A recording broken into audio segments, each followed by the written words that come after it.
అందరికీ నమస్కారము. ఈ పలమనేరు బుల్లెట్ ట్రైన్ దీనికోసము పలమనేరు ప్రజలు చాలా కాలం ఎదురుస్తున్నారు.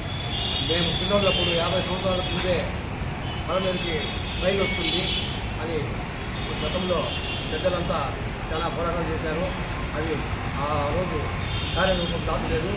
ఇప్పుడు మైసూరు నుండి చెన్నైకి బుల్లెట్ ట్రైన్ చేశారు. పలమనేరు మీదుగా పోయేట్లుగా ఆ ట్రైను కర్ణాటకలో 5 స్టాపింగ్లు పెట్టుకున్నారు, తమిళనాడులో 4 స్టాపింగ్లు పెట్టుకున్నారు. కేవలం ఆంధ్రప్రదేశ్లో ఒకే ఒక స్టాపింగ్, అది తమిళనాడు బార్డర్లో పెట్టినారు.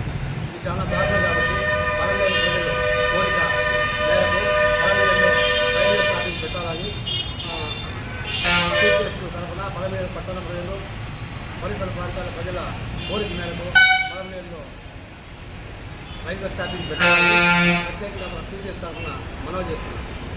శుక్రవారం పలమనేరు పట్టణంనందు పలు వ్యాపార సంస్థలు, విద్యా సంస్థలు, అన్ని కుల మత సంస్థలు అందరూ కలిసి రేపు 9:30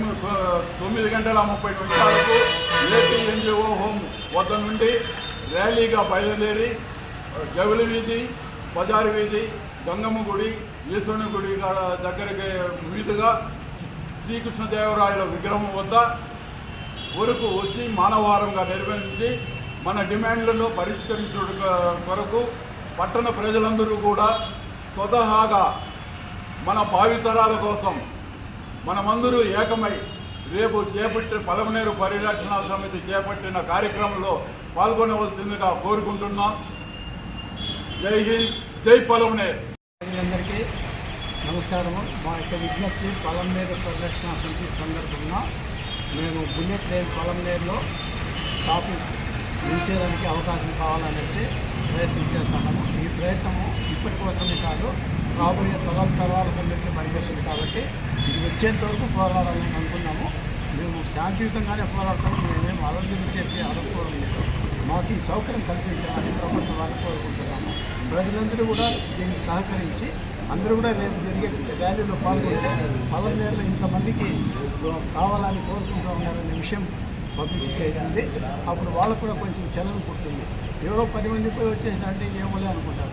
ఎప్పుడు కూడా 10 మంది కలిసి మాకు ఇది కావాలని కోరితేనే ప్రభుత్వం కూడా మనకు సహకరిస్తుంది. కాబట్టి రేపు జరిగే ర్యాలీ చాలా బ్రహ్మాండంగా శాంతియుతంగా జరిపించాలనేసి ప్రజలందరినీ ఆహ్వానిస్తున్నాం. పలమనేరు పరిరక్షణ సమితి. నమస్కారం. ఈరోజు మన పలమనేరు పరిరక్షణ సమితి వారి ఆదేశాల మేరకు, వాళ్ళ యొక్క కోరిక మేరకు, ఆ కుటుంబ సభ్యునిగా నేను కూడా నిజంగా ఈ యొక్క విషయంలో చాలా డెప్త్గా ఆలోచించి నాకు కూడా ఇది చాలా ఇన్స్పిరేషన్ ఏమనిపించిందంటే, నేను కూడా గత 20-30 సంవత్సరాల నుంచి నేను కూడా లారీ ట్రాన్స్పోర్ట్లో నేను లారీ క్లీనర్గా, లారీ డ్రైవర్గా, లారీ ఓనర్గా ఉండి నేను చూసిన ప్రతి పనికి మేము పోవాలంటే ఈడ పడిగాపులు కాసుకొని, రాత్రి పగులు కాసుకొని పోలేమంటే ఒకనా సమయంలో బస్సులు లేనప్పుడు కూడా ఇదే పలమనేరు పరిరక్షణ సమితి ఎక్స్ట్రా బస్సుల కోసం ఆ డిఎం దగ్గర పోయి తిరిగి ఏమేమో చేసి చేయాలా అనేసి ఈరోజు కూడా మా ఊర్లో మేము అర్ధరాత్రిలో మీరు ఎప్పుడైనా రండి, 3 గంటలకి 4 గంటలకి మన ఊరు పిల్లో ఎంతమంది ఆడ బస్ స్టాప్ కాడ కాసుకో ఉంటారో మేము అందరూ వచ్చి కళ్ళారా చూస్తూ ఉన్నాం, చేస్తూ ఉన్నాం.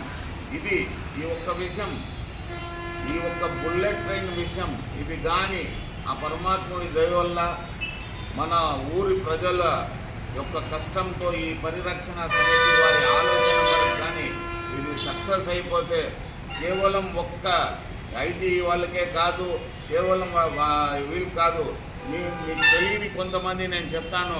ఈరోజు పలమనేరుకి ఎర్రగడ్డలు, తెల్లగడ్డలు, అల్లం ఇవన్నీ వస్తుందంటే కూడా అది బెంగళూరు నుంచే మనకు వచ్చేది.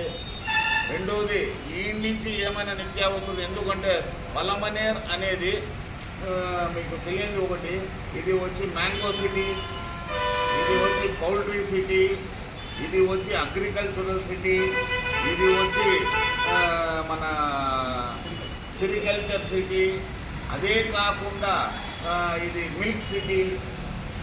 ఇన్ని ప్రొడక్షన్లు ఇంత వచ్చి ఇక్కడ తయారయ్యేది కాకుండా ఇది ఇంకోటి ఏమంటే మొత్తానికి 3 రాష్ట్రాలకు సంబంధించిన ట్రాన్స్పోర్ట్కి పెద్ద హబ్ వేరే. ఎందుకంటే మాకు 22 కిలోమీటర్లు కర్ణాటక, 18 కిలోమీటర్లు మాకు తమిళనాడు, ఈ ఈస్ట్ మన బెంగళూరు ఎక్కుంటే ఈస్ట్ వరకు కూడా పోవాలంటే ఖచ్చితంగా పలంనేరు పైన పోవాల్సిందే. కానీ ఈరోజు చెప్తా ఉన్నాను, ఇదే సూపర్ హైవేలో మనము సక్సెస్ అనుకుంటే, కానీ రేపు కాన్స్టిట్యూషన్ అనేది వెళ్ళిపోతే ఒకటి బైరెడ్పల్లి మండలం బీకోటాకి వెళ్ళిపోతే అది కనెక్టివిటీ కూడా వాళ్ళకి వెళ్ళిపోతుంది. ఇది వచ్చి బంగారుపల్లెం వాళ్ళకి ఇది వెళ్ళిపోతుంది. కానీ ఈరోజు కనీసం ఈ ఒక్క స్టాప్ కూడా మనం కానీ సాధించుకోలేకపోతే ఇంకా మనకు పలంనేరుకి మిగిలేది ఏమీ లేదు. కేవలం మొహాలు చూసుకోవాల్సిందే. దానికోసం నేను 100కి 100 భాగాలు మా యొక్క పెద్దోళ్ళతో మా ఊరికి అందరితో ఇది చేసి ఈ యొక్క సమస్యపై ఖచ్చితంగా నిలబడతాం కూడా ఉంటాం. అదే కాకుండా మా నాయకులకు కూడా మీకు కూడా చెప్తా ఉన్నాం, మేము మీకోసం కష్టపడి ఉన్నాం, మళ్ళా కావాలంటే కష్టపడతాం. ఖచ్చితంగా మీరు ఈ విషయంలో పలంనేరుకి న్యాయం చెయ్యల్లా, చేసి తీరల్లా. చేయకపోతే మళ్ళా అది ఇది ఏమంటే మనం జనాల్లో రేపు పోయి ఏం చేసినామంటే చెప్పుకునే కూడా మనకు కూడా ఒక ఆస్కారం ఉంటుంది. దానికోసం నేను ఎమ్మెల్యే గారికి, ఎంపీ గారికి, అలాగే సీఎం గారికి, డిప్యూటీ సీఎం గారికి, ప్రతి ఒక్కరికి నేను కోరుకునేదంటే ఈ విషయంలో మాకు, మా పలంనేరు వాళ్ళకి, మా పలంనేరు ప్రజలకి అందరికీ మీరు 100% సాయం చేయాలనేసి 2 చేతులు ఇచ్చి నమస్కరిస్తాను.